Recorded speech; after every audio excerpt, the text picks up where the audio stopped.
Okay, Bismillahirrahmanirrahim. Assalamualaikum warahmatullahi wabarakatuh. And a pleasant day I bid to all students. Thank you very much for sticking by and joining us once again for the second session of our MUET webinar series organized by the Academy Pengajian Bahasa Center of Foundation Studies, UITM Dengkil Campus. My name is Miss Nurul Bazila and I will be your moderator for today's session. And in our second session, we have a new presenter and we also are covering a new skill, yeah? So, dear students, earlier on we had the privilege of listening to Madam Fairuzi Suhana presenting on the speaking skills of MUET. Now, in our second session, we will be covering how to score in your MUET listening test, and our presenter for today is going to be Associate Professor Fatimah Puteh from the University of Nottingham, Malaysia. Now, ladies and gentlemen, okay, before we proceed with our session for today, let me please introduce to you our distinguished speaker. With many years of teaching experience, Associate Professor Fatimah Puteh is a devoted educator, researcher, and innovator. She is currently teaching at the Center of Academic Partnerships and Engagement, CAPE, in the University of Nottingham, Malaysia. She is actively engaged in MUET-related activities, including teaching, grading, developing materials, training of trainers, researching, designing the new MUET CIFR-aligned syllabus, developing micro-credential videos and websites specific to MUET in MyLine, as well as publishing papers. Okay, indeed, with her vast experience, we are most privileged to welcome Associate Professor Fatimah Puteh to take over our session today. The floor is yours, PM.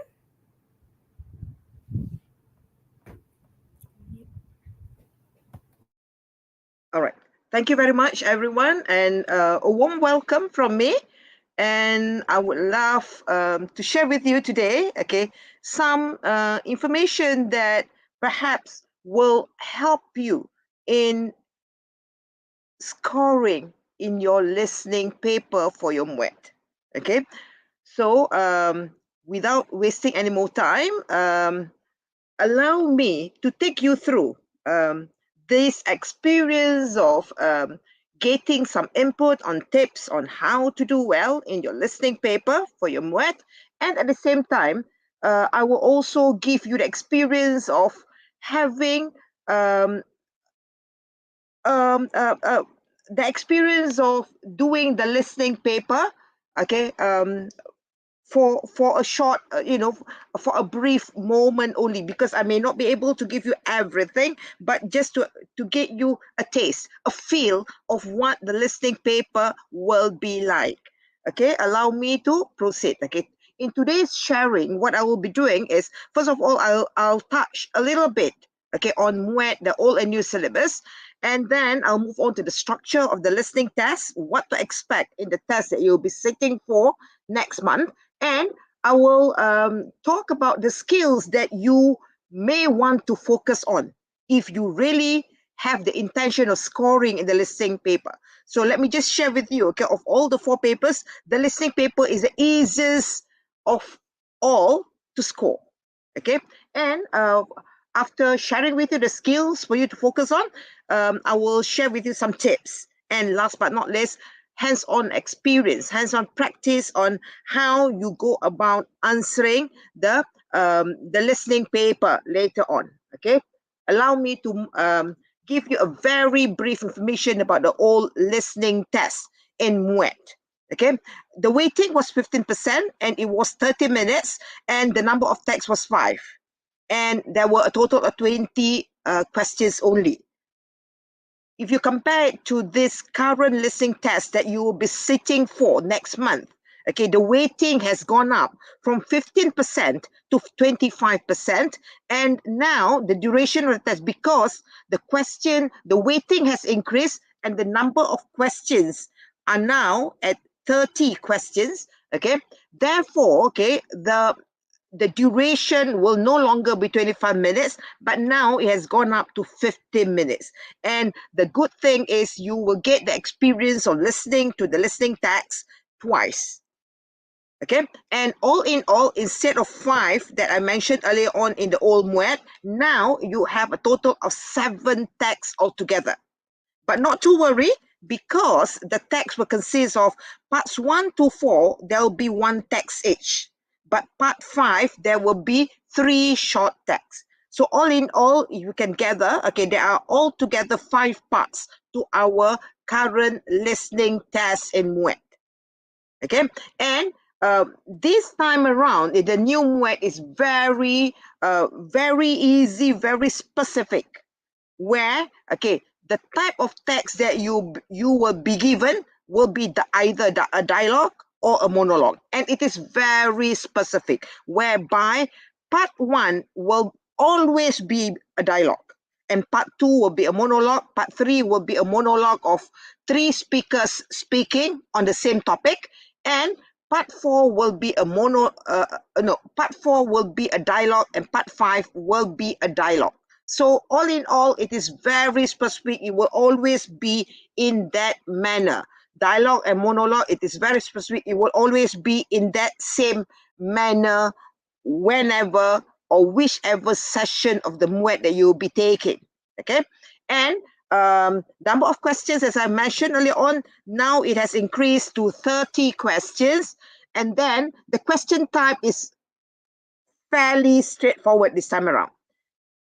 The good thing with this current listening test is that, okay, the answers are there in front of you, staring at you. As compared to the old MUET, you will have to put some of the questions, some of the parts, you have to put the answers in your own words. And this was where many students suffer. Many students were not able to produce their own words within the word limit. There were 3 word limit, there were 5 word limit. That was where the killer part of the listening test in the past, but not now. Now the answer is staring at you. That's a good thing that you have with your current MUET. Okay. All right. Allow me to go through the structure of the listening test very quickly. As I mentioned just now, part 1, 2, 3, 4, and 5 is very specific. Part 1 will always be a dialogue. Part 2 and part 3 will be a monologue. And part 4 will be a dialogue. Part 5 will be a dialogue as well. But now the dialogue, it will consist of 3 short dialogues. And the question type will always be MCQ 3 options. That's the beauty of this. 3 options except for part 3. If you notice in part 3 here, okay, in part 3, you will notice that, okay, now you are talking about multiple matching of 5 options. But as I said, not to worry, because the answers are there, staring at you. You don't even have to compose anything. The answer is there. It's just a matter of deciding whether the answer is A, B, C, D, or E for part 3. And for part 1, 2, 4, and 5, either A, B, or C. All right. So let me expand a little bit on part 5. Part 5, okay, although it is called part 5, but there will be 3 short dialogues. And for each of the short dialogue, okay, it will consist of between 250 to 300 words. And there will be 2 questions given, okay, on each of the short dialogue. And the beauty of the current MUET is that although there are 3 short dialogues, how it will be presented to you will be, okay, you will listen to short dialogue 1 once, and you are given a 15-second for you to consider, to look at the questions, and then you will listen to it for the second time. And then that will be followed by 2 questions. After you have completed that, then only the second short dialogue will be played. So you will have time, okay? You will have time to answer the questions for each of the short dialogue. So it will not be 3 short dialogues run all at this one after another and only at the end you can answer the questions. No, you'll be given some short breaks in between the short dialogues, so you will have time. But the only thing is, it's up to you whether you actually maximize the time given to you. Okay, so you've got to learn to maximize the time given at each of the break between the parts, and each of the break between the dialogues, so that you can maximize the time, so that you can get as much information as possible for the questions that you have to find answers to. Okay, all right. So allow me to move on. Okay, now I would like to move on to the next topic or subtopic that I will be sharing with you today. That is the skills to focus on. Okay, the first skill that you may want to give yourself, some practice on is getting yourself familiar with the use of signpost words, or getting yourself familiar with how signpost words are being used. Okay, what are signpost words? Signpost words are commonly used in speech, or used in speech to connect clauses, to connect sentences, to connect ideas. What they do is that, okay, these signpost words, they tell the listener what kind of information you are to expect to come next. Okay, I've given you some examples at the bottom of this slide. Some examples are accordingly. So when you hear the word accordingly, so what does that suggest to you? And you hear the word as a result, or for example, in brief, in addition, in conclusion. Most importantly, okay, take note of this, because, okay, based on this use of signposted words, okay, this could be leading it could be leading you towards the answer that you are looking out for. Okay, you will see how this works later on when you listen to the different text, different parts of the test. Okay, because what's like most importantly, because the question may be, okay, according to A, what is her most favorite thing that she does at the weekend?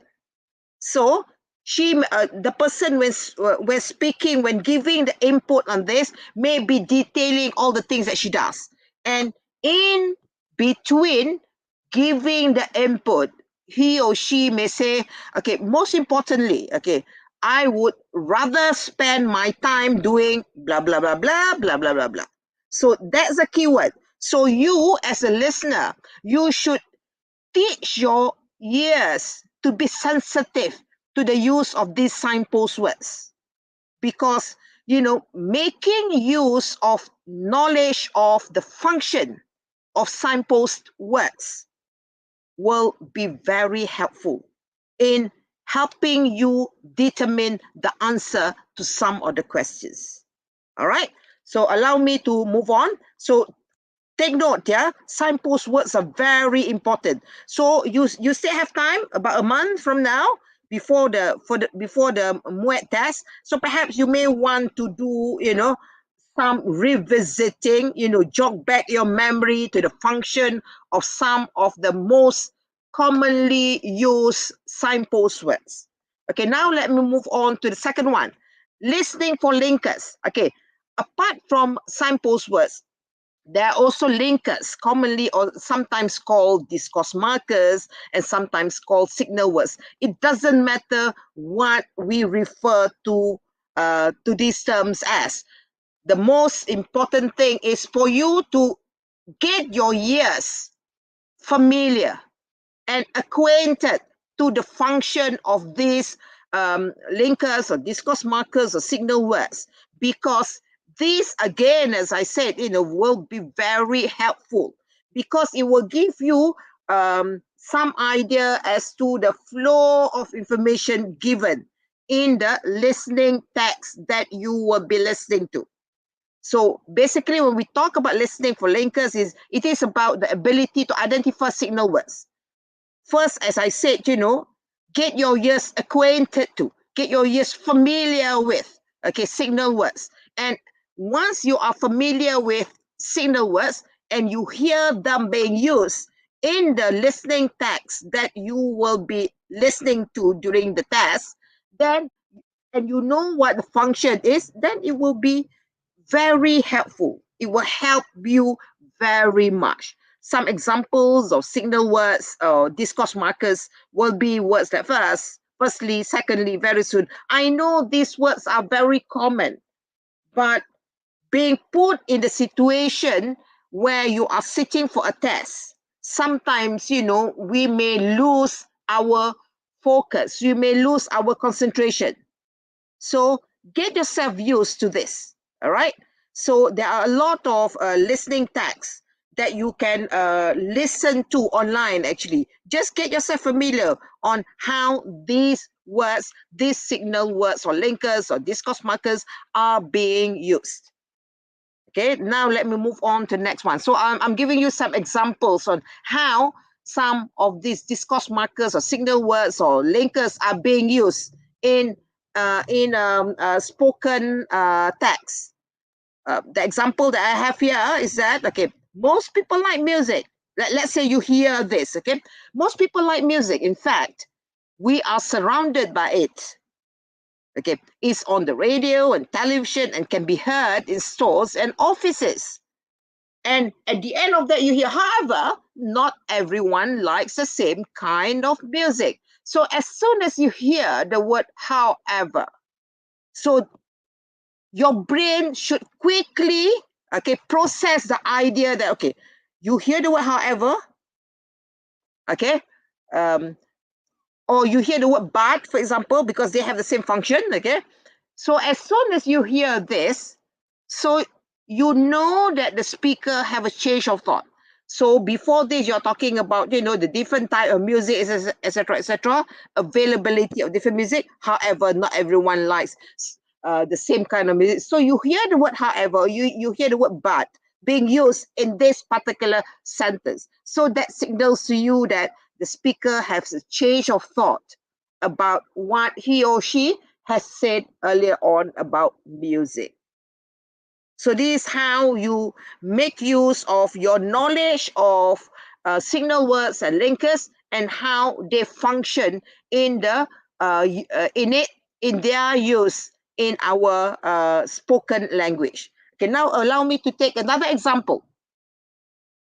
Okay, the manager of the music shop was called Brian Epstein. Because so many people had asked for a record by the Beatles, Epstein decided to go and listen to the group himself. So as soon as you hear the word because, and you know the function of the function of the linker because, therefore you know that, okay, now the speaker is going to show the cause and the effect. All right. Okay, let me take you through another example. Okay, firstly, I would like to talk about classical music and its representative composers. Then I will move on to jazz music, and finally, I will focus on pop music in the last century. So when you hear this, you see that there is a list of signal words being used. So you can identify the word firstly, then finally. So when you hear this, you know that, okay, in what to come in the speech to be spoken by the speaker, you know that the speaker will first of all talk about classical music. And after having done that, you can expect that the speaker is going to talk about jazz music. And next will be pop music in the last century. Okay, you may be asking, okay, what's the function of this? So the good thing about this is, okay, when you hear this, okay, you can expect this in a monologue, okay, a monologue that will happen in part 2 and part 4 of your MUET listening test. If you hear something like a monologue because only one person is talking, okay, do take note, okay, monologue can be a uh, can be a challenge. Why? Because you will have to hear, you will have to listen to the same speaker talking on the topic continuously without any break, as compared to a dialogue. With a dialogue, one person will say something and there will be a break. The second person will maybe asking a question about it, or maybe confirming what has been said by the first speaker, etc. So it gives your brain a break for a while, as compared to a monologue whereby you have only one person speaking. So you are forced to continuously listen to the same person without any break. So you will have to pay a lot more attention in part 2 and part 4 because they are monologue.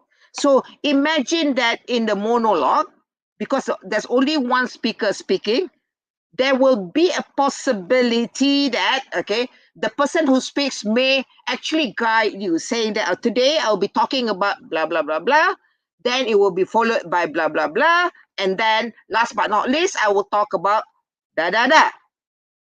So when you hear this, okay, that act as a guide. It helps you to organize your thought, whereby when you hear this, when you say first I will talk about blah blah blah, so you know that the first one will be on this blah blah blah. Okay, so this is how knowing the function of words, signal words such as firstly, then, finally, where you list the information that you will be sharing with your listeners. This will be very helpful in your listening test. All right. So now allow me to move on. Okay, now we listen to another example. Yeah? Another example. What I've done is I have used the same theme, the same topic. Imagine that you are listening to this as a monologue, for example, but I have extracted some sentences from the monologue. Okay, we listen to exciting music and our hearts beat faster. Our blood pressure rises and our blood flows more quickly. In short, we are stimulated. So when you hear the word in short or in summary or to conclude, for example, so all these have the same function whereby you are drawing some form of conclusion on the effect of music on an individual. Okay, so when you hear the word in short, you know that the speaker is drawing a conclusion or is summarizing. So again, as I said, knowledge of the function of these signal words will be very helpful in helping you to find the answers in your listening text. And not just to find the answers, in helping you to follow the development of the listening text that you will be tested on. All right. Okay, now allow me to move on to the third skill that you may want to focus on to prepare you for the test. That third skill is listening for description of location or direction. And this is specific to only one question. I know it is only one question, but that one question can be the determinant to decide whether you get a B2 or a C1 for your MUET listening test, okay, or a B1, between B1 and B2. That one question. It may be one question, okay.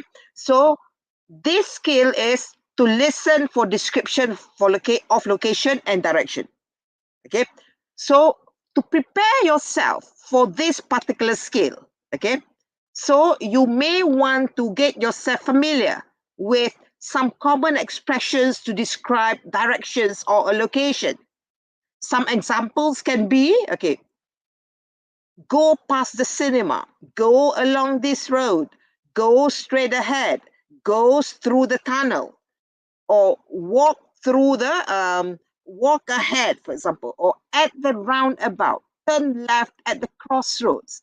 At the roundabout, take the first exit, take the second right, left, right, between at the corner. So these are some very common words or expressions that will help you in answering one of the questions in part 1 of your listening test.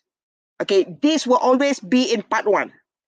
It will be either question 4, 5, 6, or 7, either one of these. It will never be question 1, 2, or 3. It will be either question 4, question 5, 6, or 7. And most often than not, they appear as question 7 actually. But not always. Sometimes it may appear earlier, but it will be from question 4 onwards. But there will be only one question, okay? So what you'll do is, okay, get yourself familiar with some typical words to describe landmark. Words such as, junction. So make sure you know the difference between a junction and a T-junction. And what is a crossroad? So you've got to know what a crossroad is. Okay, crossroad is the same as junction, but sometimes the word crossroad is being used, sometimes the word junction is being used. But junction and a T-junction are different. Okay, a junction is where you have, like across. You have, 4, it will lead to 4 directions. Whereas a T-junction is this, only 3, 3 exits to it.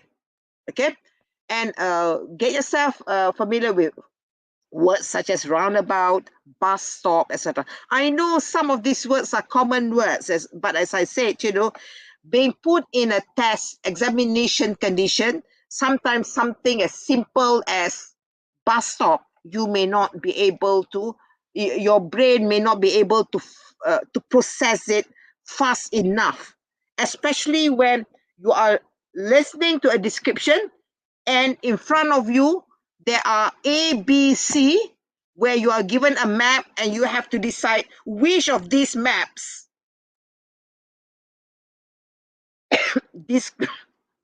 which of these maps show the description given in that particular text.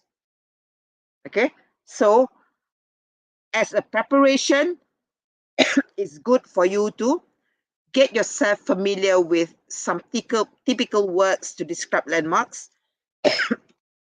And for example, and at the same time, get yourself familiar with commonly used prepositions to show position of things. Words such as near.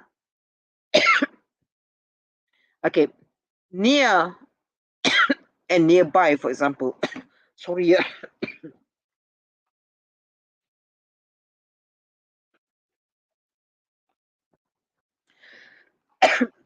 Okay, words like near, in front of, between, in between, towards, behind, opposite.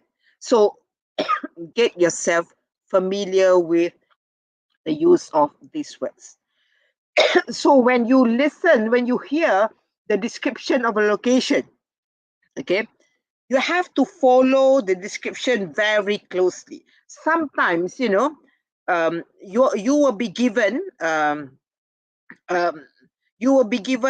map, and sometimes what is shown on the map, they are very similar. Many of them are very similar, except for only one little information. And that information can be talking about, for example, this location is in between A and B, for example, or it is near C, for example. So that is the specific word that will help you choose the correct answer from A, B, and C in the diagram or in the map that is given to you. Okay, you have a go at this. Later on, you will see what we mean by this when I take you through the hands-on experience of this. But just bear in mind that, there will be one question that expect you to have the ability to understand the description of a location or a direction. And to prepare yourself for this, get yourself familiar with, some words related to landmarks, and get yourself familiar with the use of preposition to describe a location of things. All right? Okay, now allow me to move on to the next skill that you can prepare yourself so that you will be able to answer the questions in the listening test easily. That is listening for main ideas and supporting details. And this, in fact, many of the questions, okay, not, I cannot say most, all, but many of the questions will depend on your ability to identify main ideas and supporting details here. And this skill is something that you have done, all your years of learning English. I'm sure you could recall your different English teachers have been talking about, what's the main idea? And this goes not only for your listening, actually. When you are reading as well, you need to identify main ideas. And when you are writing as well, you've got to tell your writer, your reader, okay, what is the main idea? Remember the golden rule that have been nailed into your heads about, one main idea per paragraph. That is for writing. But now for listening, you don't know where the paragraph breaks are. So, but, okay, most of the questions that you will be asked will very much depend on your ability to identify main idea and supporting details. Okay, when we talk about main idea, you're talking about the gist or the core idea of any discourse, any topic you're talking about. You're talking about what is the core idea, what is the gist of the discourse that you are listening to. And, okay, usually in the entire spoken discourse, okay, it centers around the main idea, where the idea will constantly be repeated. So you can expect that, we all know that when you are writing or when we are reading or when you are listening, okay, the main idea is the idea that is constantly being repeated. In the listening text, for example, the idea are constantly being repeated and referred to by the speaker. Okay, and in addition to this, in addition to the main idea, there are also elaborations of the main idea. And what's the function of these elaborations? These elaborations is they function as a supporting detail. What they do is it helps to clarify, it helps to give you the detail of that main idea that you that the speaker has been focusing on. Okay, so in short, okay, the fourth skill that you may want to focus on is the skill of having the ability to identify main ideas and supporting details, because most of the questions will very much be based on your ability to identify these main ideas and supporting details. Okay, now allow me to move on to next one, listening for specific information. Okay, this is the skill that I want you to practice, because I'm going to suggest to you, okay, can we take a look at the note that I put at the bottom of this slide? And B, it is important for you to use the 30 seconds, because what you will be given is, okay, before you listen to each of the parts of the listening test, okay, you will be given, okay, 30 seconds to read the question, okay? And my suggestion is for you to make full use of the 30 seconds given. For part 1, part 2, part 3, part 4, you will be given 30 seconds before you listen to the text for the first time. You will be given 30 seconds to look at the questions. And my suggestion is, please, please, please make sure you make use of this 30 seconds to the fullest. Why? Within the 30 seconds, I want you to look through the questions. Only for the part that you are going to listen. You do not have to look at all the 30 questions. No.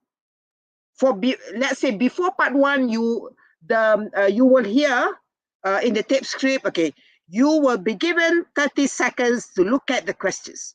So what I want you to do is, within that 30 seconds, please look at the questions for that part only.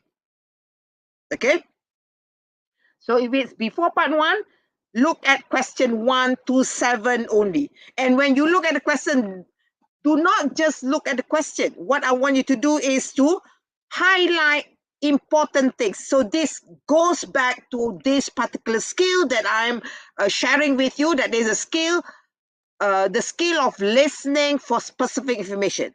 And what is that specific information? The specific information is that specific information that you should be looking out for that particular question. Okay? So coming back to this, okay, listening for specific information, this is when you practice selective listening. So what you do is, okay, when you know for question 1, it is asking you for certain things, for example. So what you will do is, when you listen, you look out for this specific information only. So you select only that information that you are looking out for. So that will actually help you from feeling exhausted having to listen to every single thing. And it can be a challenge because you'll be listening to, as I mentioned earlier on, there'll be a total of seven texts altogether. 7 texts altogether, it can be very taxing within 50 minutes. So if you practice selective listening, whereby you have identified well in advance, when you're given the 30 seconds, you identify what you are looking out for question 1, for question 2, question 3, question 4. Because what you can do is on that question paper, you can highlight, you can circle, you can, do whatever you like to that question paper. Okay?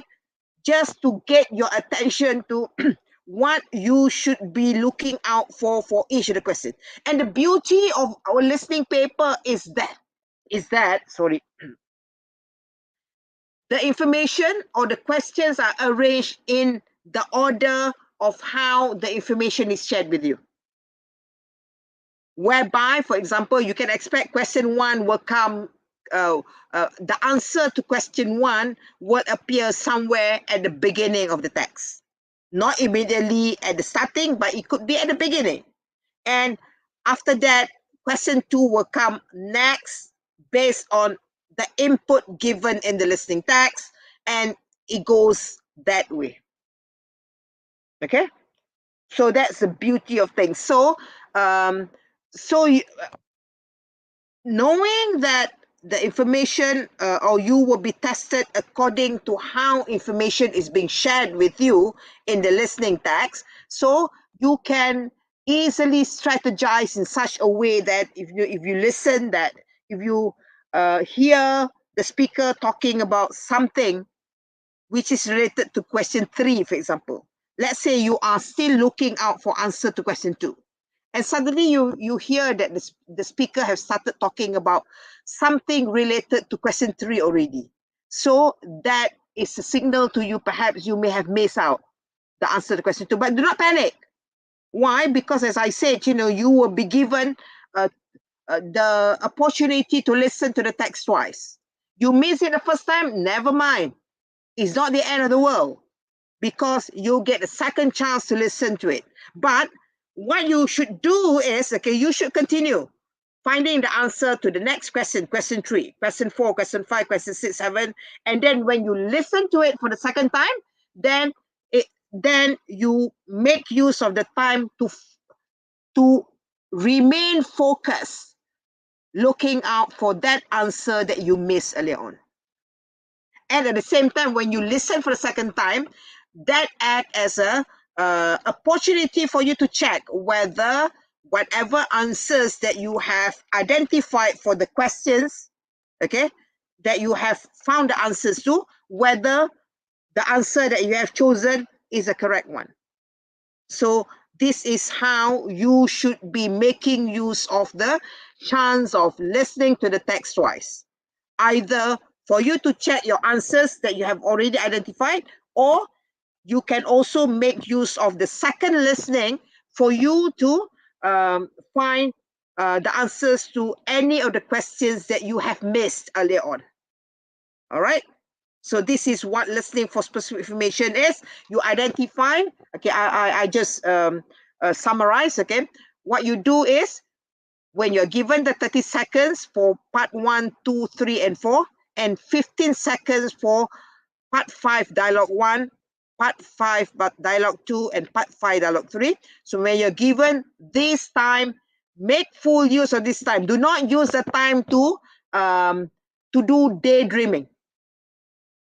Okay, do not daydream when you are given this 30 seconds and 15 seconds, and you start staring at what your neighbor next door is doing. No, you should make use of this time, to the maximum. All right. So when you're given that 30 seconds or 50 seconds, identify in the question paper what you're looking out for, what you should be finding out, or what answers that you should be identifying from the listening text. Okay. And then once you hear that information, then quickly identify which of these A, B, or C is the answer, and you move on. And then in case, okay, you miss out any part or any question, you miss the answer to any question, do not panic. Continue listening, find the answers to the rest of the questions first, and later on when you listen to the second time, make use of the second listening to check your answers that you have already identified, but at the same time, use that time to find the answers of the missing answers, actually. The answers to the missing questions. All right? Okay, now allow me to move on. Okay, just a quick tip that I would like to share with you now, okay? What you will do is, okay, as I said earlier on, you must use the 30 seconds given before listening to the text for parts 1 to 4, I said, and 15 seconds. You'll be given 15 seconds before each of the dialogue in part 5 to read through the questions. Not just read through the questions, but when you read the questions, what you may want to do is you may want to highlight, you may want to circle, underline, do as you please. It doesn't matter what you do because it's a question paper. Okay, the question paper, you can scribble on it, do as you please. Okay, but what you should be identifying in each of the question will be the keywords. What are the keywords in the question that you should be finding the answers to? All right, and then aim and target for certain information. This is selective listening. Yeah. Then after you have circled or underlined or highlight the keywords for each of the question that you should be finding the answers to, what you need to do is then you target for that specific information, for that certain information that is relevant, that is appropriate to the question, to the specific question. And what you can do is you can ignore the rest because the rest are not important for the purpose of the exam. It may be important as a way to enrich your knowledge, but during the exam, enriching the knowledge is secondary to finding the correct answer to the questions that you are looking for the answers.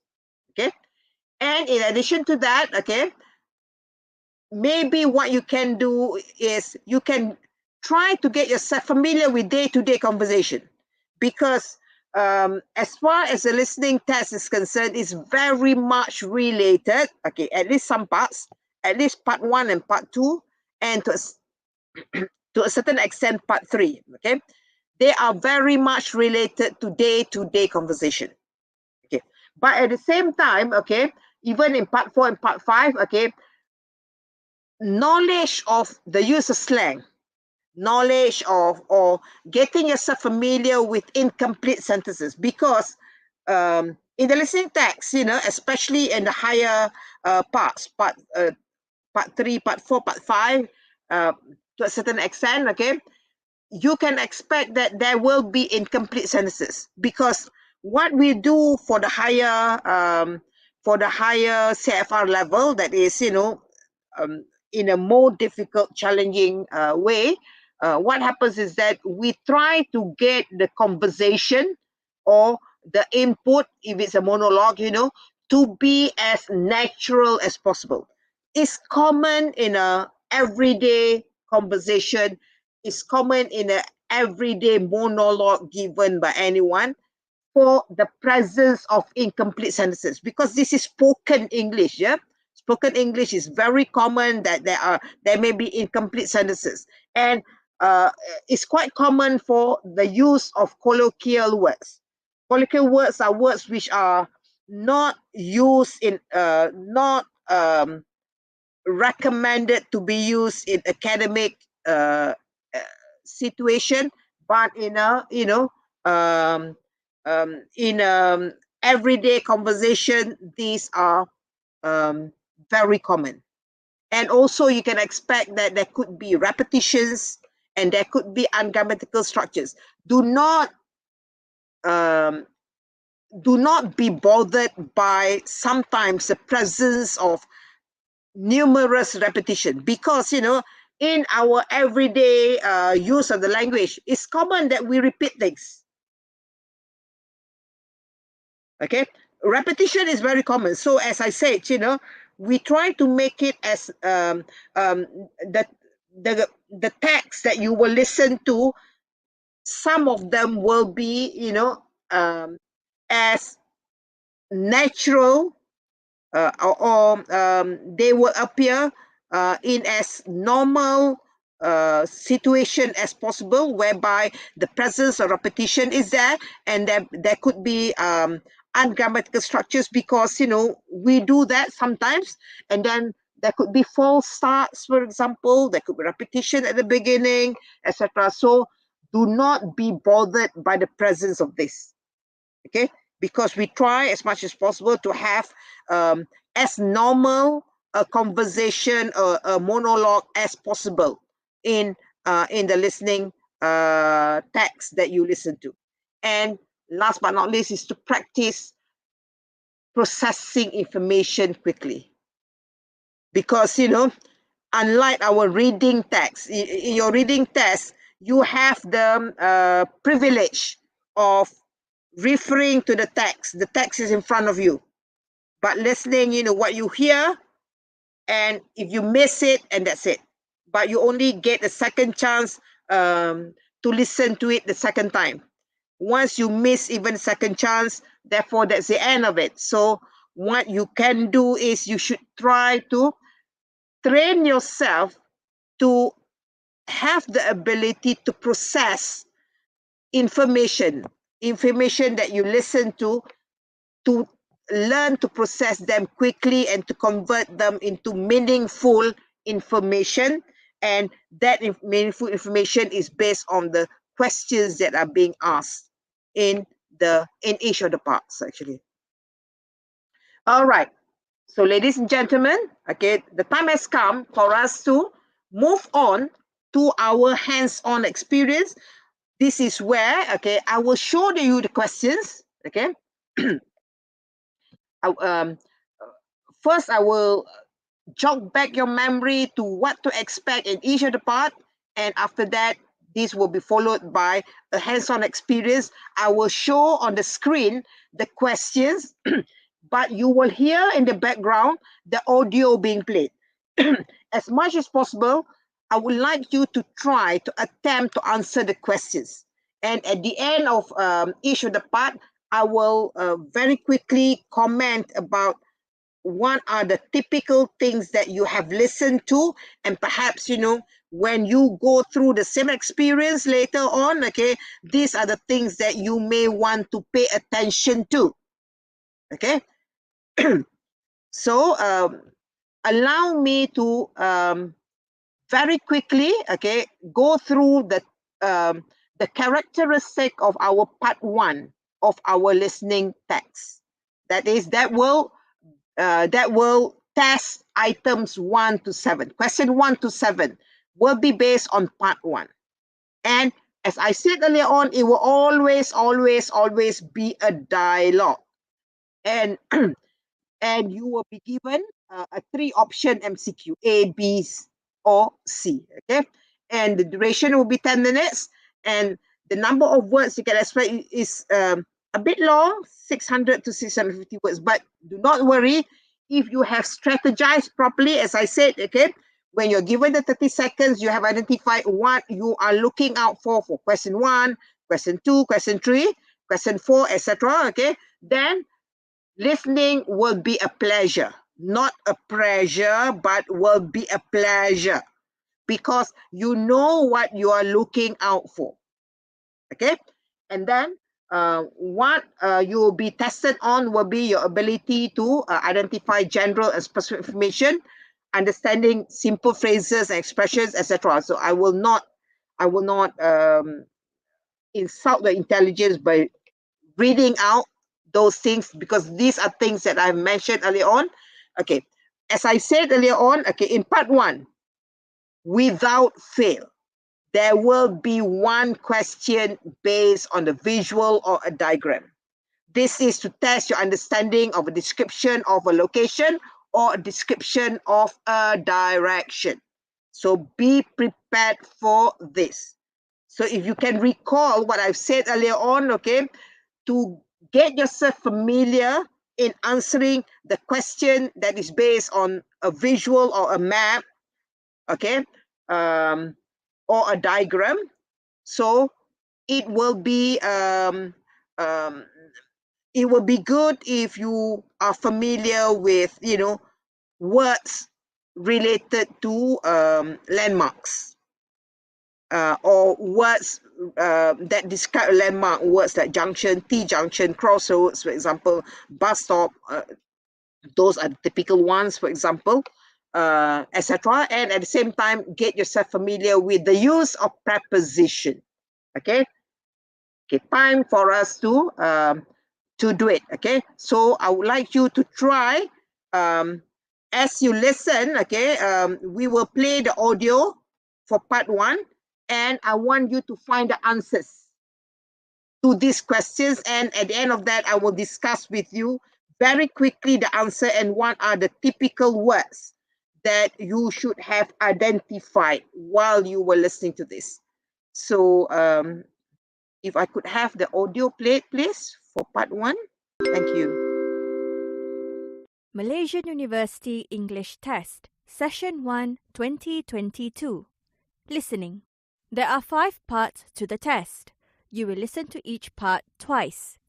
As you listen, indicate your answers on the multiple choice answer sheet. Please ask any questions now because you must not speak during the test. Now open your question paper and look at part 1.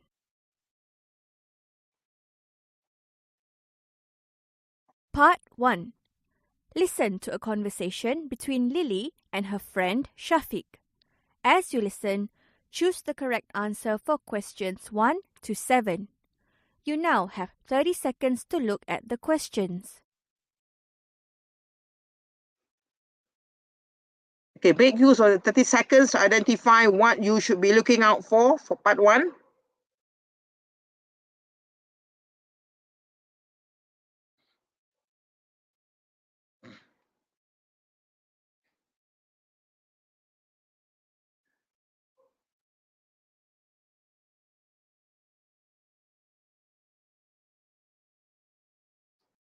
Now listen carefully and indicate your answers on the multiple choice answer sheet. Hi, Shafiq. It is good to see you. How was your semester break? It's nice to see you too, Lily. I had a good time catching up with my cousins. I had not seen them since college started. We used to go camping every school holiday, but since we started college, I spend more time with my college friends. So we decided to go camping like the good old days. Good thing you spent some quality time with your cousins because once you start working, it will be more difficult. Where did you all go? We went to a new green spot called Rimba Hijau. Have you been on a camping trip? No way! My brother has gone camping before and he came back with his clothes soaked in mud. I had to help him wash away all the mud. He even had mud in his hair. So whenever I'm free, you would most probably find me at a shopping mall with my dearest best friend Ruby, or sometimes having coffee in a cafe. But Lily, Rimba Hijau is special. Really? I have never heard about the place. Tell me more. It's not very well known, but I think it's kept that way to protect its natural beauty. Rimba Hijau is actually a 30-acre fruit farm near a small hill. The owners are no longer in the fruit business. They have turned parts of the fruit farm into a camping site. Before turning some parts of the fruit farm into a camping site, the owners had a plan to turn the place into a holiday resort, but it was too expensive to build. There is also a small stream that flows from the hill across the farm. This makes it special. How did you find such an interesting place? I've never heard of it. Well, it is not advertised because the owners do not want a large crowd to spoil the place. But many people shared their photos on Facebook. That is how it became popular among campers. That's how my cousin Jeffrey got to know about it. He went there last year with his friends, and they really had a good time. He said, "I won't regret it," and gave me the phone number. What did you do there? We arrived in the morning and put up our tents. After lunch, we spent the whole afternoon checking out the farm. It was like a mini jungle with fruit trees only. They had an amazing variety like mangoes, mangosteens, rambutans, and starfruits. They even had 10 varieties of mangoes. Sadly, durian was not in season. The best part is, we could eat the fruits for free while picking them. We also brought back lots of mangoes to our tents, and they were cheap too. That sounds very healthy. What did you do for dinner? Well, we collected some sticks to start a small fire near our tents. We brought some boiled eggs and fried rice from home, so we heated them up over the fire. We still had mangoes from the farm in case anyone was still hungry. I made a kettle full of hot chocolate drink. Later, we simply sat around the fire and shared our college stories and childhood experiences. All these with our favorite songs played on our smartphones. Sounds like quality time with your loved ones. I think my brother would love it. You will love it too, Lily. The fruit farm is right at the foot of a small hill where your brother can go hiking. There is a small stream that runs through the fruit farm where you can see small fish if you keep still. The camping site is quite close to the stream, so you can hear the water flowing. It is magical. Sounds better than the mall. Can I have the phone number, Shafiq? Sure.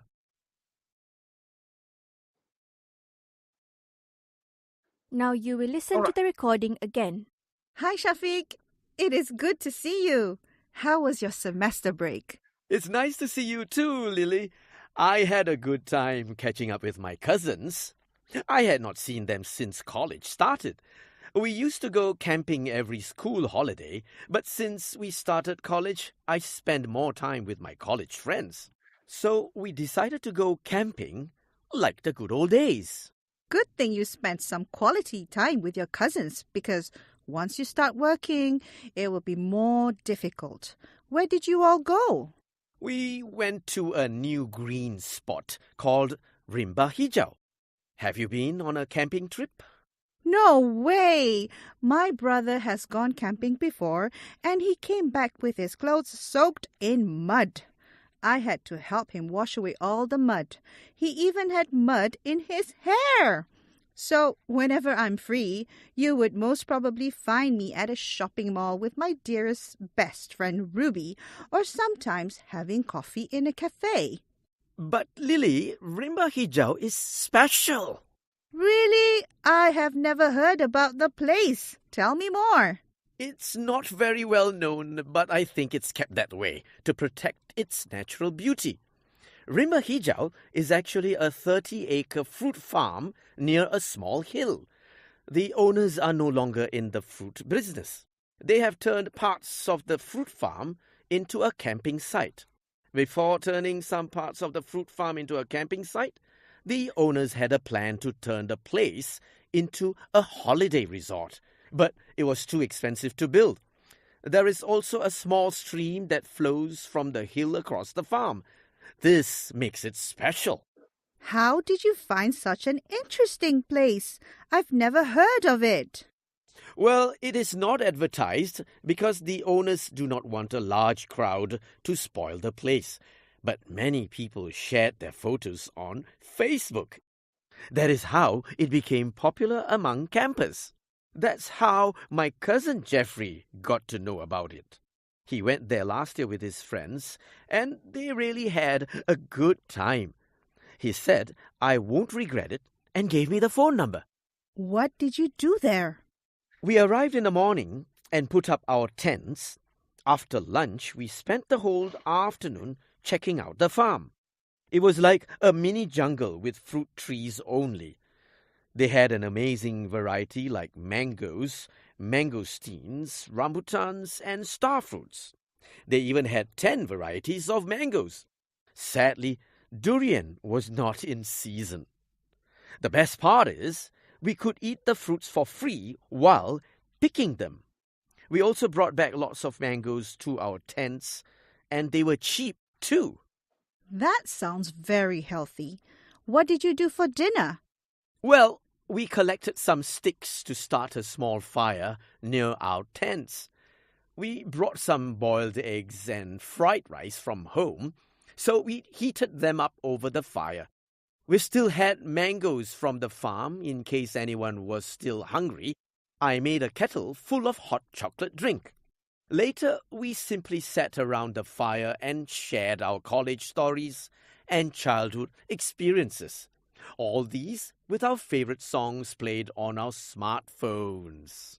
Sounds like quality time with your loved ones. I think my brother would love it. You will love it too, Lily. The fruit farm is right at the foot of a small hill where your brother can go hiking. There is a small stream that runs through the fruit farm where you can see small fish if you keep still. The camping site is quite close to the stream, so you can hear the water flowing. It is magical. Sounds better than the mall. Can I have the phone number, Shafiq? Sure. That is the end of part 1. Now turn to part 2. All right, ladies and gentlemen, I hope you have had the Part experience 2. of, Listen to a talk. of listening to part 1. Okay, this is a typical part 1. If you notice, there are it is a lot straightforward. It is the simplest, the easiest of them all, actually. So the words used are very common, everyday language that we use every day. Yeah? So if you listen to the text carefully earlier on, if you notice for each of the questions, for all the choices, let's say for part 1, for example, camping, college, and cousins, okay, they all appear in the text. So be prepared for this. Okay, be prepared for this. The only thing that make it different is, there'll be one line or one part of that information about, what Shafiq did during the semester break that gives away the answer. And I hope, okay, after you have listened to this, I hope most of you, if not all, have actually gotten when camping as the answer. So number 1, the answer is when camping. Staying in college was mentioned in the text, and visiting his cousins was what he did in his younger days, and staying in college is what he usually did, but this time he went camping. So be prepared for this kind of questions, because all the questions, I can guarantee you, for all the questions, all the choices A, B, and C, these words or this information somehow appear in the text, but that will not, two of the choices given are not the best answer for the questions, whichever the question is. Okay, let's take a look at the question, at question number 2. In her free time, okay, this is a bit tricky. Okay, in her free time, Lily likes to there is a mention of drinking coffee, which she did with her friends. And she goes to the mall, to the shopping mall. There is no mention of her going shopping at all. She goes to the shopping mall to meet up friends, and sometimes they have coffee. So this is very tricky.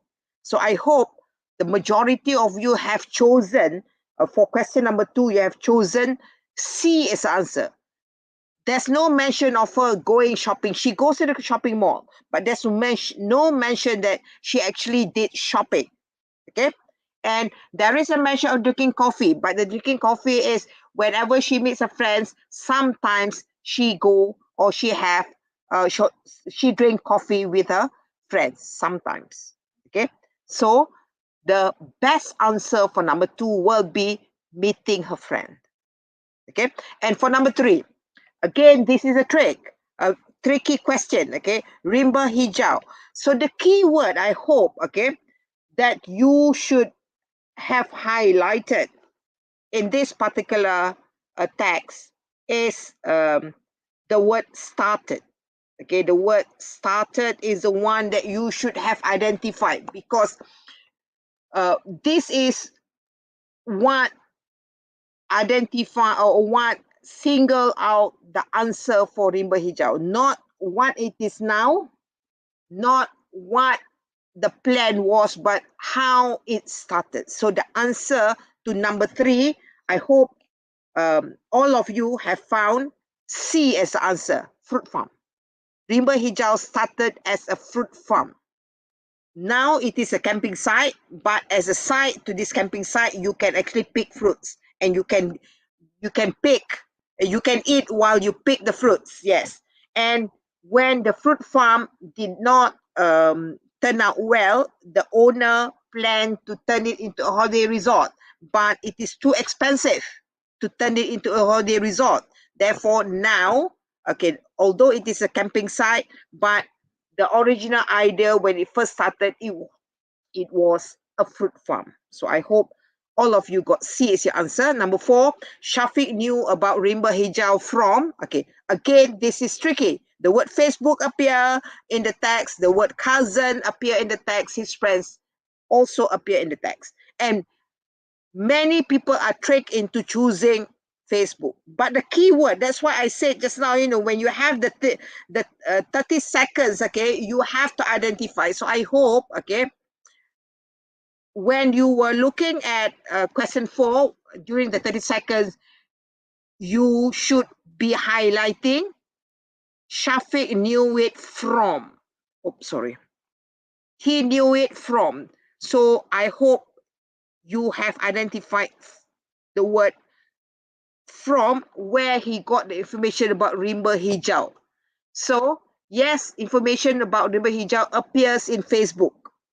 But as far as Shafiq is concerned, he did not get it from Facebook. He got it from his cousin who had spent time in Rimba Hijau.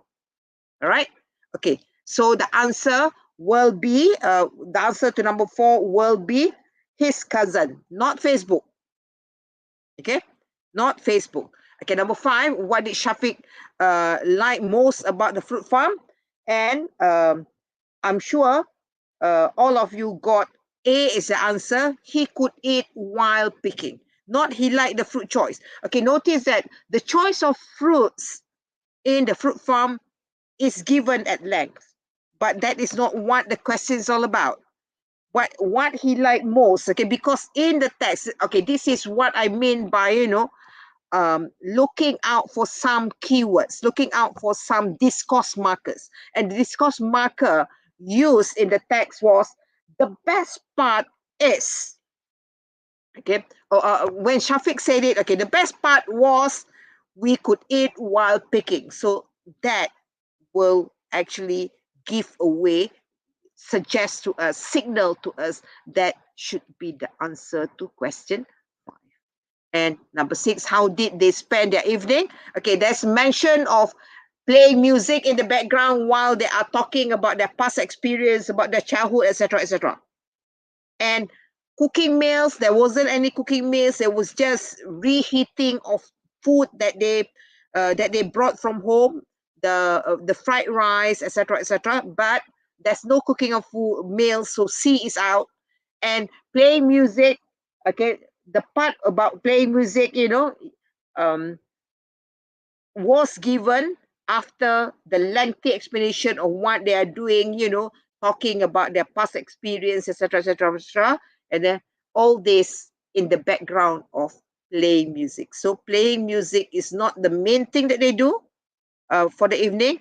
The main thing was just chatting, and while the chatting took place, music was playing in the background. So the answer for 6 should be chatting.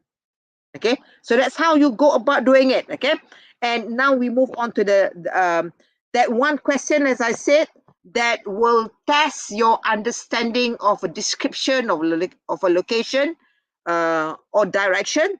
This is the question. So in this particular set, it appears as question 7. As I said, it can appear as question 4, question 5, question 6, or question 7. Any one of these, but will never be as question 1, 2, or 3. Okay, for this particular set, it appears as question 7. So you will love it, Lily. The fruit farm is right at the foot of a small hill. Okay, you have the hill, and the fruit farm is right at the foot of the small hill, and your brother can go hiking. Okay, notice that up to there, okay, all A, B, and C is correct. You have a hill, at the foot of the hill is a fruit farm. Okay, what makes it different is that, okay, let's move on, okay? There is a small stream that runs through the fruit farm. So that is still true for A, B, and C. There is a stream that runs through the farm. Okay, still true. Okay, what single out one particular answer from the other two is that, okay, the camping site is quite close to the stream. Quite close to the stream. So the landmark is a stream, okay, and the description is quite close to the stream, so so that you can hear the water flowing. It's magical. Okay, so looking at this, C will be out because the camping site is shown with this particular label or icon or whatever you want to call it. Okay, and C will definitely be out. So is A, because A is not that close to the stream. So that leaves us with B as the best answer because it is next, okay, nearby the stream, and you could hear the water flowing. So if you were to choose A, for example, so it is not close enough. So there is the thing that I said earlier on, okay? You've got to listen to a specific word to identify, because sometimes it can be based on just one little description in that lengthy description of the location, and that is the one that single out the answer from the other two. So be prepared for this possibility. All right. So now, okay, if you have any questions later on when we have Q&A, you can ask me. Yeah. Okay, let's move on to part 2. For part 2, as I said, it's going to be a monologue. Again, 3 options, and again, all in all, will take only 10 minutes of your time, and the length of the text will be 600 to 650 words. And the test focus, okay, you can take a look at it very quickly, but I have gone through this earlier on. So let's not waste time. Let's move on to part 2. Part 2, if we can play the audio, please.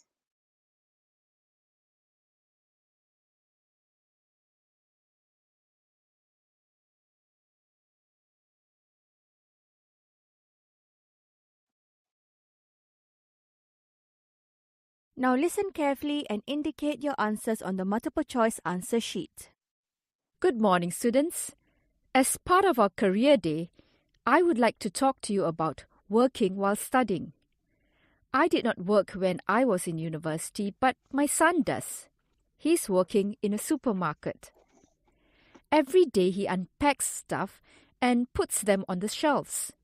He only works during his semester breaks. Many of his friends are working in fast food restaurants.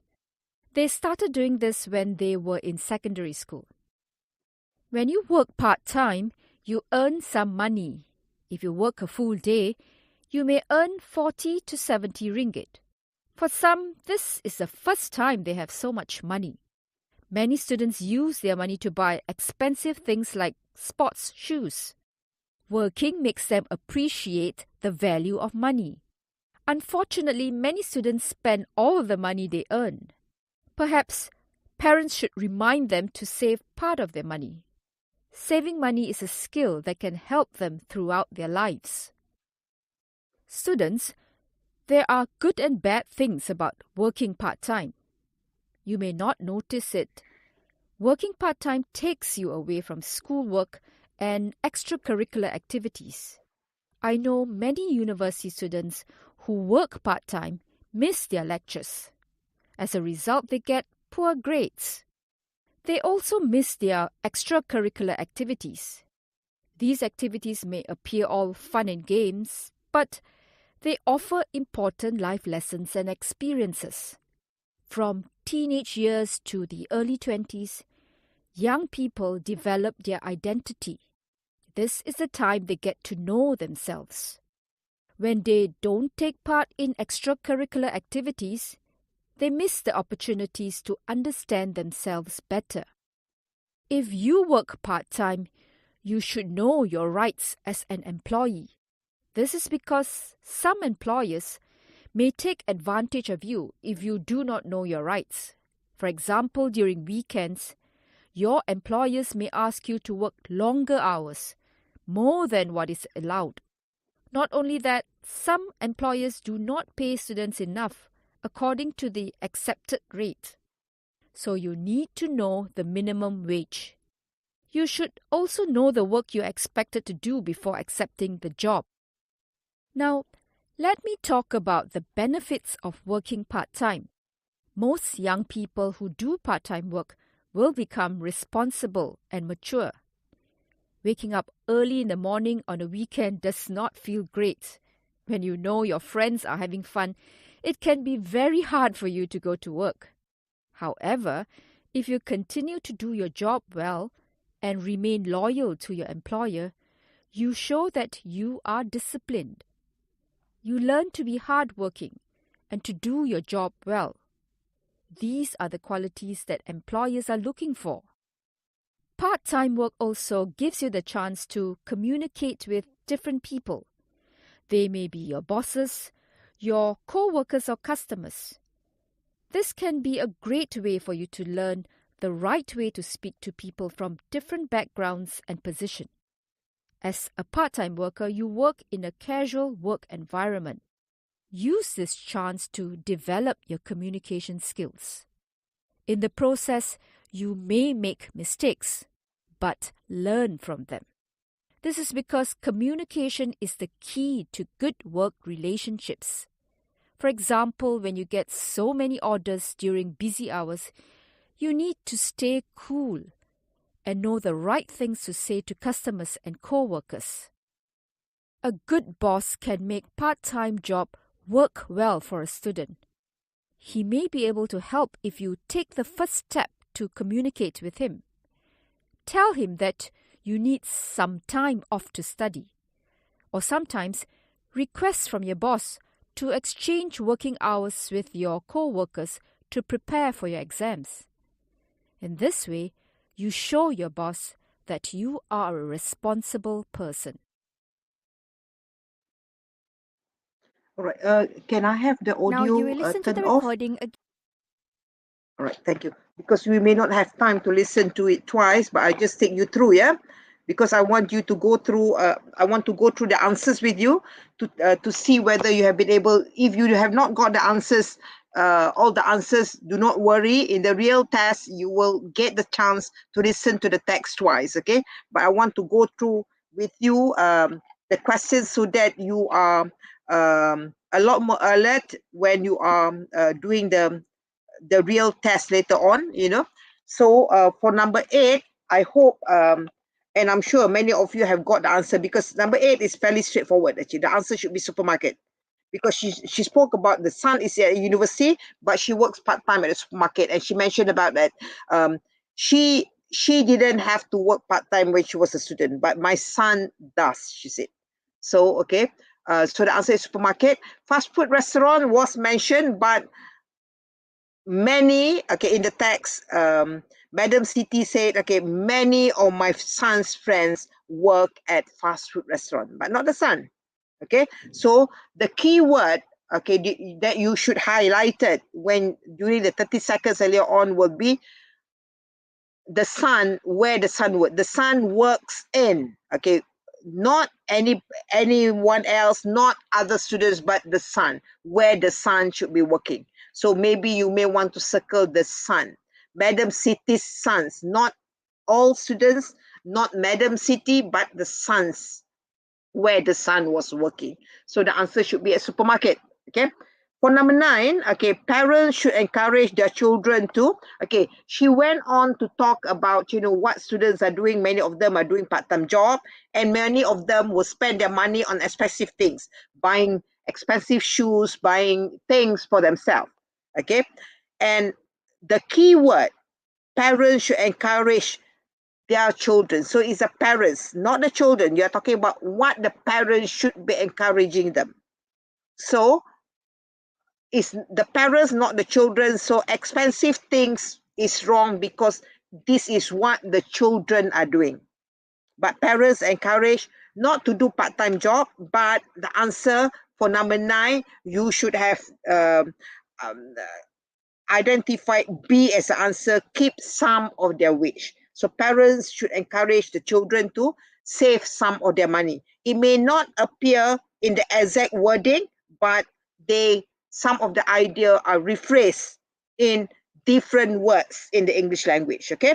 Number 10, what happens when students miss extracurricular activities due to work? Okay. This part, you know, if you are not careful, if you have not identified properly what you should be looking out for, you may put as your answer get poor results. And that is wrong. Why? Because the question is asking about extracurricular activities, not your school work, not your academic work, but your extracurricular activities. So if you have not listened properly, or if you did not read the question properly, you may be led into believing that A is the answer. And the answer for this is not A, but and not B, because yes, there will be in the explanation about extracurricular activities, there is a mention that, you know, extracurricular activity may appear fun and game, but that is not the fun and game. The answer that we are looking out for is not fun and game, because after the mention of the word fun and game, there is an elaboration what we mean by this, because in the process of doing the activities, you will learn to discover your identity, it says. So the answer to question 10 that you should have identified as your answer should be C. They fail to discover their identity. So these are the traps that you have to be very careful about, because the text gives you information about academic work and extracurricular activities. So if you have if you're very sure, if you have identified, okay, you should be looking out for extracurricular activities, then the trick is you have to decide, okay, which of either B or C should be the answer, because B and C are focused on extracurricular activities. So but with the extracurricular activities, it's not just about fun and activities, it says, okay? But with that fun activities, you learn to discover yourself. You learn to discover your identities. So that should be the answer to question 10. Okay, now allow me to move on to question 11. Question 11, what do some irresponsible employers? So you should perhaps, you know, identify or underline the word irresponsible employers do to students. So all, as I said earlier on, all A, B, and C are mentioned in the text. But which of A, B, or C answers to the question given in question 11? So there is a mention that, they pay students below accepted rate. There is also a mention that they make students do any job they give, because the part for B, it says that, before you start a job, you should know what your job responsibilities are. So this indirectly give you, explains knowing, or that actually cross out, they make students do any job they give, because it says at the beginning you should know what you are expected to do in your job, in your part-time job. And C, they make students work during weekends. There is a mention of working during weekends, but what it says in the text, they make students do extra hours during the weekends. So indirectly, it is suggesting that students usually work at weekends. But, the thing is, they make them work extra hours. So the word extra hours cancel out C as a possible answer. So for question 11, the best answer will be A. They pay students below accepted rate. Okay, so that will be the answer to 11. And number 12, employers are looking for young people who are willing to. Okay, I'll just give you the answer to number 12. I hope the majority of you have got C as the answer. Okay, if you could recall at the beginning of my input this morning, I mentioned to you, the questions, starts off with a easy, and as you progress, the questions start to get more and more difficult. So this is an example of what I mean by this. Okay, if you notice, okay, question 8 just now was easier, but as you proceed to the end of part 2 here, the question become more challenging, like question 12, for example, because in question 12, employers are looking for young people who are willing to not remain long in the job, not come to work early. All these are mentioned in the text, but all in all, the one that is given, the one that we should have identified is one of the last few sentences given when detail on this were given. You do this, it proves that you are a hardworking person, and this is what employers are looking out for. There is some lines that give away C as the best answer to question 12. Okay, now allow me to move to question 13. Okay, which communication skill will students get from part-time job? Question 13, the answer is B, understanding different kinds of people. Again, question 13 is beginning to be challenging, okay? Avoiding mistakes when talking, yes, there are mention of this, but that is not the best answer. And telling co-workers to stay calm during busy hours, these are suggestions on what you should do when you are dealing with difficult people or difficult customers. But the best answer to 13 is B. And number 14, the answer you should have gotten is C, that is inform the boss of their study hours. To make a part-time job a success, students should not swap with co-workers. You ask your boss to swap, not you yourself doing the swapping. So that counts A out. Discuss with the boss their responsibilities. Who are you to discuss your boss's responsibilities? So B is out and C is the best answer. All right. Now I move on to part 3. So part 3, as I said, is a monologue spoken by 3 different people. Okay, 3 different people, and they will all be talking on the same topic. Bear that in mind, okay? Speaker A, 1, 2, and 3 will be talking on the same topic, but you have to look at the question paper to know what you should be looking out for that particular, for question 15, 16, and 17. Because what you'll be asked to do is, one is the first speaker most something, speaker B, second speaker most of something, and speaker C or speaker 3 most of something. So for you to know this, you have to look at the question paper. Okay, let's take a look at this. Okay, in this particular question, okay, they will all be talking about the activities that they do during weekends, but of all the activities that they speak about, they will be talking about one main activity. Each one of them will have one main activity. So your job is to identify what is the main activity that Nina, Alif, and Sonia do at their weekend. So if you can play audio 3, please. Thank you.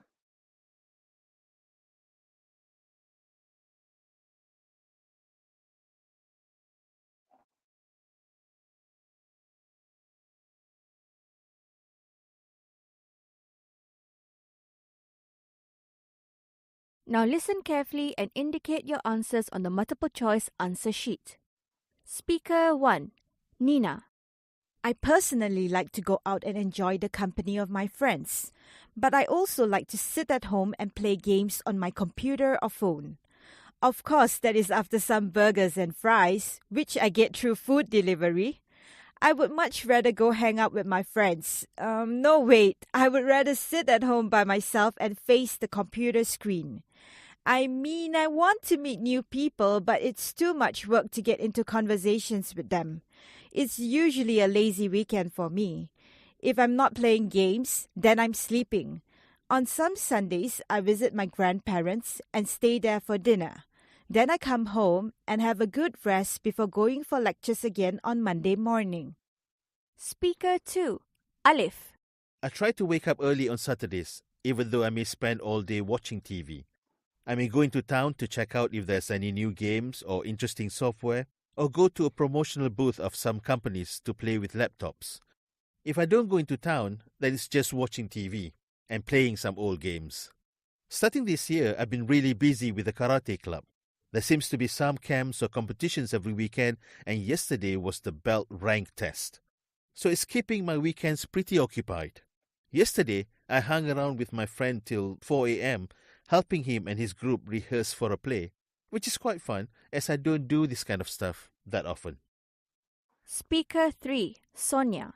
My weekends are always uneventful and unmemorable. It's always filled with completing work which should have been done during the week. Sometimes when I have ideas, I work on chapters to a book I'm writing. I want to put it up online soon. My Saturday afternoons and sometimes Sundays are more productive as I work part-time washing dishes at a restaurant to earn some pocket money. Other than that, I catch up on lost sleep. Yes, it may not sound as interesting as hanging out with friends at the mall or going for karaoke, but sleeping gives me such satisfaction. Then it's back to normal routine on Monday. All right, if you can turn off the audio, yeah? Okay. Now you will listen to the recording again. Speaker. Okay, ladies and gentlemen, if you listen to this early on, it's all of them, okay, speak about several activities that they do at the weekend. So this is the typical thing that you can expect for part 3. It's going to be a monologue spoken by 3 people, and you will be given all 3 one after another, and you have to decide, which of this. And the choices are given. There are 5 options given: visiting relatives, working part-time, joining competitions, going out with friends, and playing computer games. And I hope you got, as you were listening, you got for Nina, playing computer games was her main activity. And for Alif, joining competitions was his main activity. And for Sonia, working part-time as answer. Okay, I'll just go through very quickly. Yeah, for Nina, basically the key word that gives away the answer is I personally like to do this, and then in the process, okay, or in the description, she mentioned about, okay, apart from that, she loves sleeping, but sleeping is not in the choice, so that count it out. Okay, it is not in the list. As for Alif, for example, he used a lot of model. I may do this. If I don't do this, I do this, etc., etc. But towards the end of his input, the um, the line that give away as an answer is, in recent this year, okay, I he mentioned something about there were competitions, etc., and it kept me pretty occupied most weeks. So that was a giveaway for Alif, whereby he joined competitions. Okay, and as for Sonia, she went on talking about the things that she was working on the book, and she update things. But the key word that she used was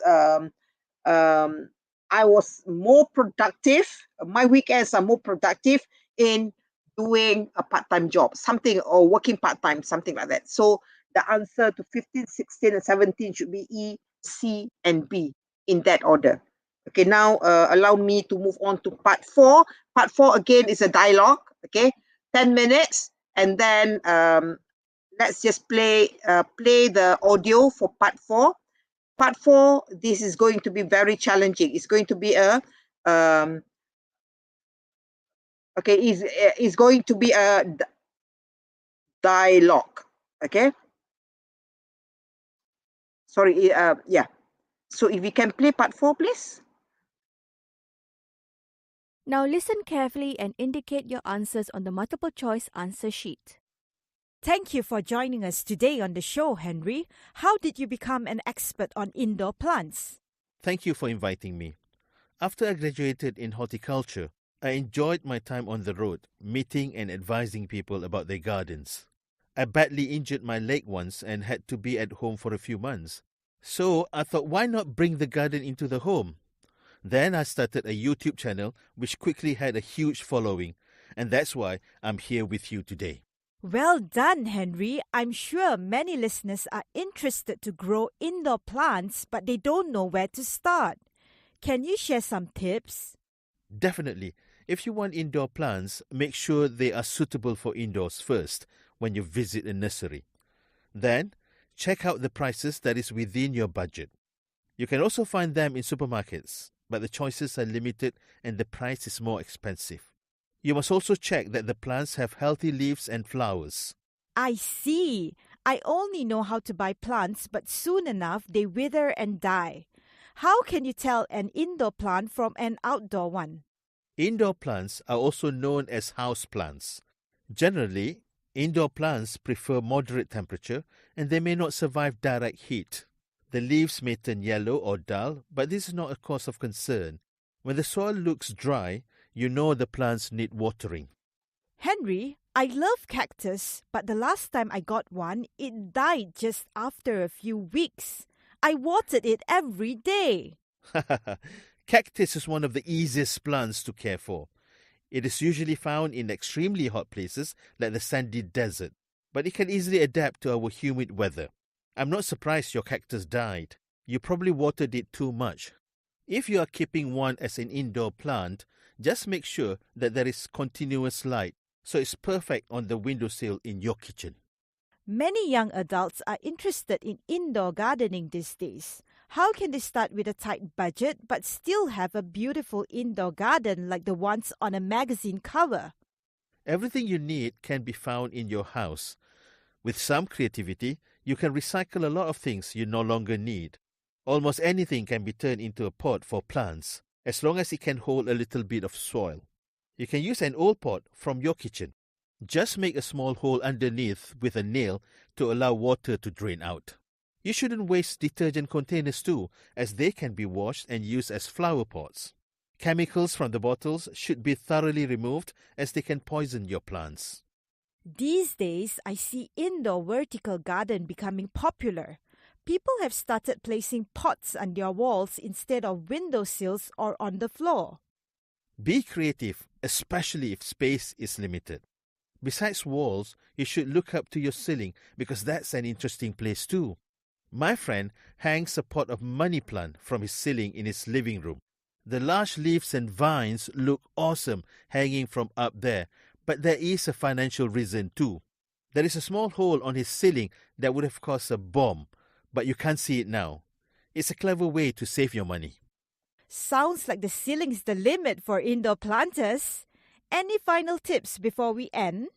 Well, I believe it's a two-way relationship with plants, whether it's indoor or outdoor gardening. You water and nurture them. In return, they nurture your soul. For the elderly who are retired and don't get to socialize so much, try talking to your plants and making them your friends. Teach young children to care for plants. That way you instill positive values in them.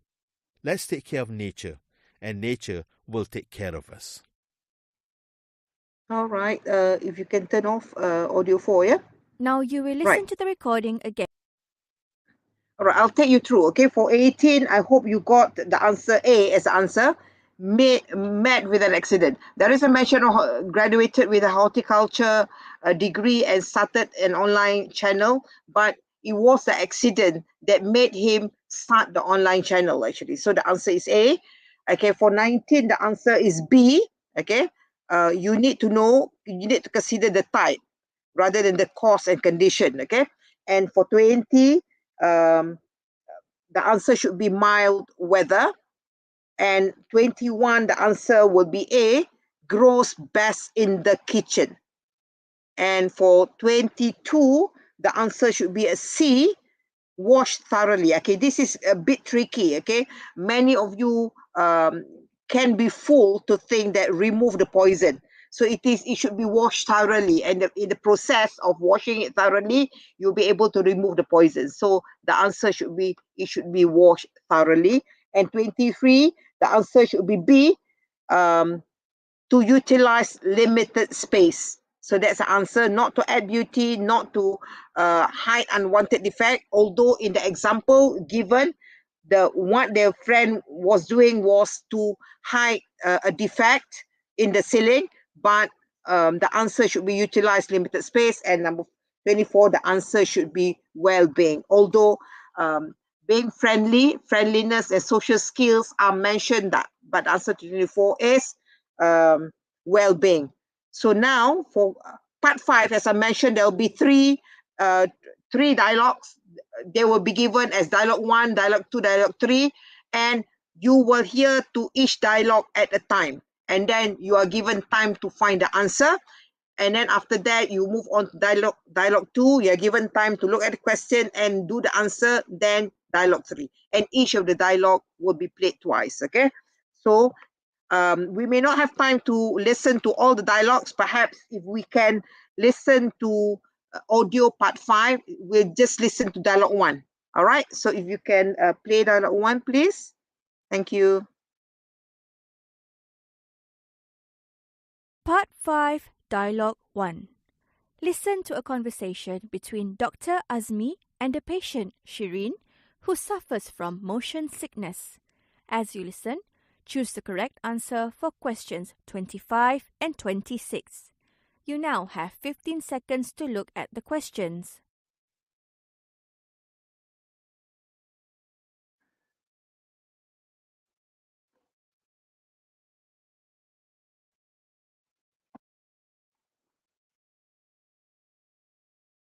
Now listen carefully and indicate your answers on the multiple choice answer sheet. Good morning, Sharon. Please sit down. What can I do for you? Good morning, doctor. I suffer from motion sickness and it gets me down when I think of traveling. I hate being sick on a journey. Can you explain why I'm experiencing this every time I hop into a car? It's very common. It's not a life-threatening disease like diabetes or cancer. It's much related to traveling in cars, trains, boats, or aeroplanes. Those who suffer from this condition often break out in cold sweats and look pale. Some also get headaches, nausea, and tend to vomit. You have all these symptoms, Sharon? Yes, it's very embarrassing when I have episodes of vomiting. What's the root cause of this problem, doctor? When the inner ear senses that your body is moving up and down or sideways, but your eyes see a view that's static, this is when you begin to feel sick. This is because your senses send conflicting input to the brain. Does everyone suffer from this condition? No, it's genetic. You could have inherited this from one of your parents, or maybe your grandparents even. But there's one good news. If you suffer as a child, there's a likelihood that you will outgrow it when you reach adulthood. Is there any cure for this? I'm afraid not, but there are ways to help you feel better. The simplest is shut your eyes and try to nap. This stops the conflict between the eyes and the inner ear. You can also chew gums, suck on ginger slices, or sweets. Alternatively, if you're in a car, choose the front passenger seat and let some fresh air in. If in a train, sit facing forward and look to the horizon. That makes sense, doctor. Can you prescribe some medication? Sure. All right, if you can switch off the audio, yeah. All right, very quickly, yeah. If you notice, okay, the dialogue is a lot more challenging, and for question number 25, okay, all A, B, and C are mentioned, but I'm sure many of you have identified B as the answer. The answer to question 25 is B, where the brain receiving opposing signals. And for 26, okay, the easiest way to lessen the motion sickness is because motion sickness in general, if you notice there are if you are in the car, if you are in the train, etc., etc. So now the question is motion sickness in general. So there is a mention of eating ginger slices as well. But the answer, the best answer to 26 will be have a short sleep. This is where you will close your eyes. Therefore, your brain will not be seeing all the moving objects. So that's the answer. So having said all this, ladies and gentlemen, I've shared with you some tips, some preparation, some guidelines as to how you can prepare for the test. And then at the same time, I've given you a feel of what to expect in all the 5 parts of the listening test for MUET. So we have about 10 minutes for Q&A. If you have any questions, feel free to ask me, and I will be very happy to share with you the answers to your questions. All right, thank you very much, and thank you for your attention. All right, there you have it, ladies and gentlemen, boys and girls, some of the most valuable guidelines, tips, and tricks shared by Associate Professor Fatimah Puteh. I believe I can speak on behalf of everyone when I say that we have gained a lot of insights and a lot of knowledge on how our students can score in their MUET listening test. Thank you very much, PM. Most welcome. Now, without further ado, before we conclude, ladies and gentlemen, if you have any questions pertaining to your listening test, please feel free to type in your question in the chat box provided.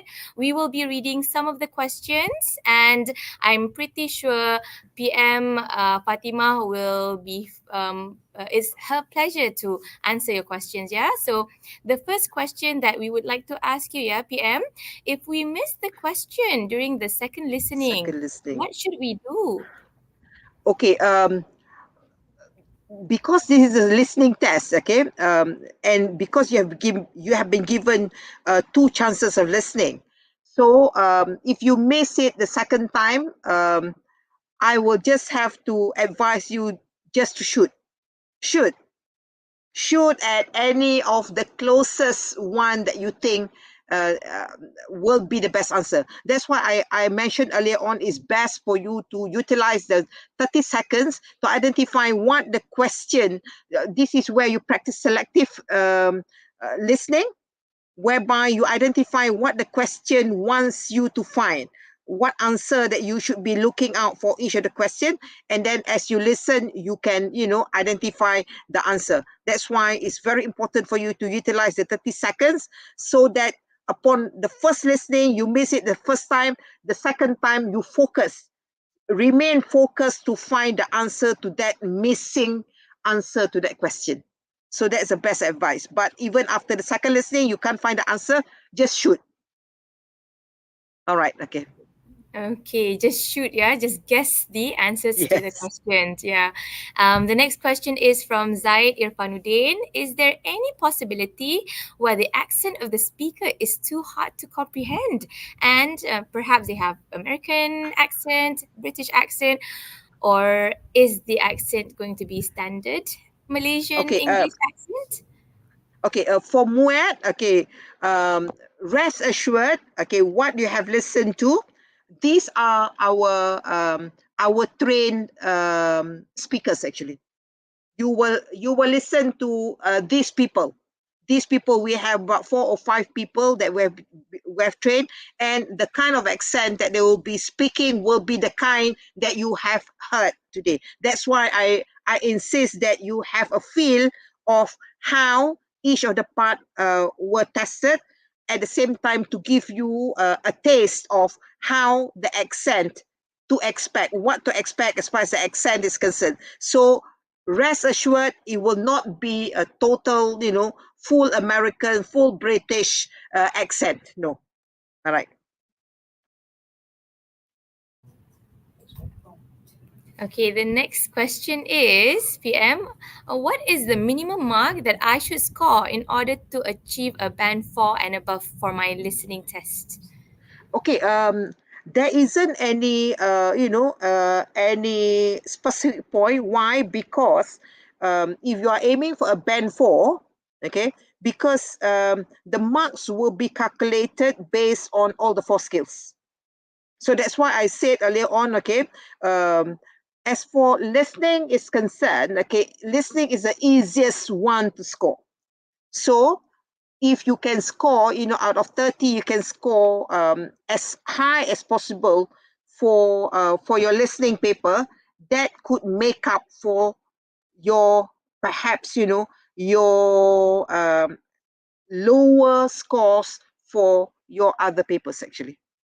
Because now the paper or the overall marks from MUET is calculated based on the 4 skills, and each of the skill has an equal weighting of 25%. Each of this contribute 25%. So if you, for example, for your listening paper, you can score at least 20% already. 20% is already in your hand actually. And for you to get a band 4 overall, you need at least close to 60% of the overall marks actually. So if you already have 20 marks there, that is close to what 80%, 85% of the marks from your listening already. So so that's how it's being calculated. So we cannot say you get this and then you will be assured of a band 4, no, because it will be calculated based on all the 4 skills added together. All right, I hope I've answered your question. Yeah. Okay, I believe you have some more questions from our students. Okay, from Nur Munira Najiha, how many minutes are given for us to check our answers towards the end of our test? Are they given some time to check their answers? Towards the end, you'll be given a very short time, because what happens is that after each of the after every part, you are given about 10 to 15 seconds to complete your answer before we move on to your second part and the third part, etc. So at the end, after they say, okay, that's the end of the test, so you have only about 10 seconds to do everything actually, because at every part you are given ample time for you to actually get the answer and to shade your chosen answer in the answer sheet, actually, on the answer sheet actually. And Okay, so we check basically, with the if answers. you're given, let's say, 15 seconds, 15 seconds is a lot of time actually, because especially if you have already identified the answer, it's just a matter of shading of 7 questions, for example, for part 1 and part 2 and part 4, for example. Each 7 questions will not take more than 5 seconds actually. So you have ample time actually overall. Okay, so essentially we have to use the second recording to check our answers, yeah? So we have plenty of time to check. And PM Fatima, we are down to our final question from Adriana. Madam, are there any websites for students to practice their listening test outside of our class period? Okay, in general, MUET does not have any specific website for you to practice on. But, for you to practice listening in general, I would suggest that you may want to go and visit Cambridge English. I don't have the specific website URL address for the website, but just search for Cambridge English, and then you just search for listening. And then the best thing about Cambridge English is, if you want to listen to give yourself practice on CFR level A2, B1, B2, C1, you can choose which one of this. As I mentioned earlier on, I've given you at the beginning of my input today how our test is organized. The earlier one is based on the part 1 is based on A2 and B1, and part 2 will be based on B1 and B2, and part 3 is B2, strictly B2. Part 4 is strictly B2, and part 5, the first dialogue is B2, the second and third dialogue is C1. So what you can do, go to Cambridge English, and then search for the listening text, and then you just choose listening for A2, B1, B2, and just do the practice. So the only thing is that the accent will be British accent lah. Okay. All right, thank you very much, Associate Professor Fatima Puteh, You're for most sharing with us your welcome. answers and your valuable tricks and tips on how to score for our MUET listening test, and especially with your hands-on guidance. I believe all of our students have benefited from your session altogether. Unfortunately, ladies and gentlemen, boys and girls, time truly envies us. We are not able to answer all of your questions. So if you have any further questions, please feel free to ask your class lecturers, ELC 080 lecturers. I'm pretty sure they are able to answer your questions. Yeah. So without further ado, ladies and gentlemen, boys and girls, on behalf of UITM APB Collaborative Teaching Committee, we would like to convey our gratitude to our esteemed guest for today's session, not just Associate Professor Fatima Puteh, but also Madam Fairuzi Suhana for sharing with us a lot of tricks and tips and strategies on how to score and be well prepared for MUET. Yeah, so we are definitely better informed and prepared now for our test. Now, to all students, before you go, as a reminder from our dear organizer, please scan the QR code that is on your screen right now in order to record your attendance for today's session. By the way, your marks will be included in your co-curricular. Yeah. So thank you very much once again to our guest speakers as well as our students for joining our session. Thank you. Right, all the Assalamualaikum. best, yeah, all of you, all the best. And while you're answering the questions, remember all the tricks and tips that I've shared with you. All right. So thank you. I know you will deliver well. All right. All the best. Thank you from me. Thank you, PM. Thank you very much.